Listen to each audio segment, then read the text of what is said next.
نماز کے شرائط میں سے ہے کہ کپڑا اور بدن پاک ہو نمازی کا۔ کپڑا اگر ناپاک ہے تب بھی نماز نہیں، اگر بدن ناپاک ہے تب بھی نماز نہیں۔ تو اس کے لیے ایک دو مسئلے عرض کرنا چاہتا ہوں۔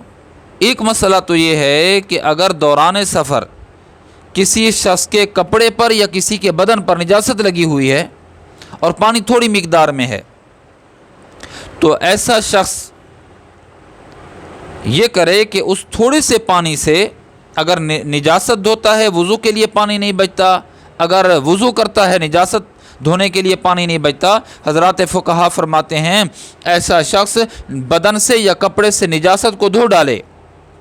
اب وضو کرنا ہے، پانی نہیں ہے، تو تیمم کر لے، نماز ہو جائے گی اس کی۔ ایک مسئلہ۔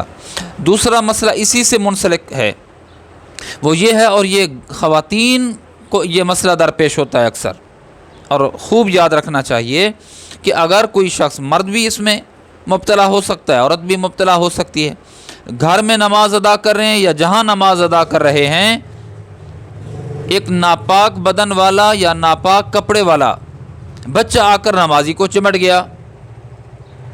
اب یہ دیکھیں گے کہ وہ بچہ اپنی طاقت اور اپنے سہارے پہ اٹھ سکتا ہے، بیٹھ سکتا ہے، کھڑا ہو سکتا ہے، چل سکتا ہے، تو اگر وہ نمازی کو لپٹ گیا اور اس کا بدن یا اس کا کپڑا اتنی مقدار ناپاک ہے جس سے نماز نہیں ہوتی، تو اس نمازی کے چمٹنے سے، نمازی کے ساتھ چمٹ جانے سے، نمازی کے اوپر وہ بچہ چڑھ گیا ناپاک جسم یا کپڑے والا، تو اپنے سہارے پہ وہ کھڑا نہیں ہو سکتا، تو اب ایسے نمازی کی نماز ضائع ہو جائے گی۔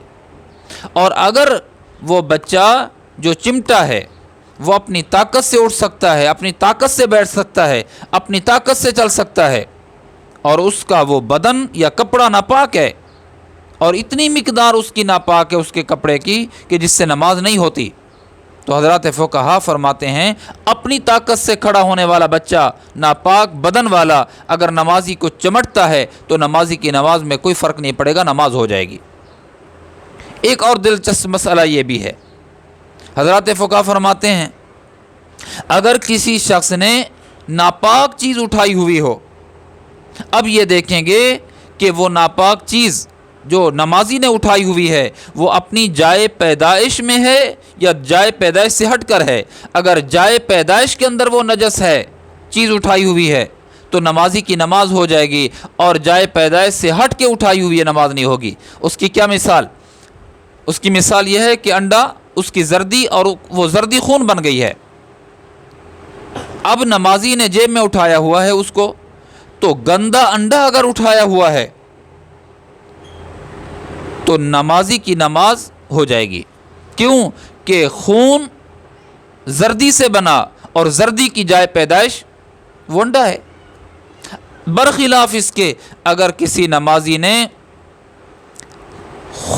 ایک تھیلی اٹھائی ہوئی تھی، شیشی اٹھائی ہوئی تھی، اس میں پیشاب یا خون تھا، تو اب اگر اس نے اٹھا کر نماز ادا کی تو حضرات فقہا فرماتے ہیں ایسے شخص کی نماز نہیں ہوگی۔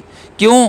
کہ یہ جائے پیدائش خون کی یا پیشاب کی یا پخانے کی جائے پیدائش یہ شیشی نہیں ہے، بلکہ اور جگہیں ہیں، تو ایسا آدمی نماز ادا کرے گا نجس چیز اٹھا کر، شیشی وغیرہ میں بند کر کے، تو ایسے شخص کی نماز نہیں ہوگی۔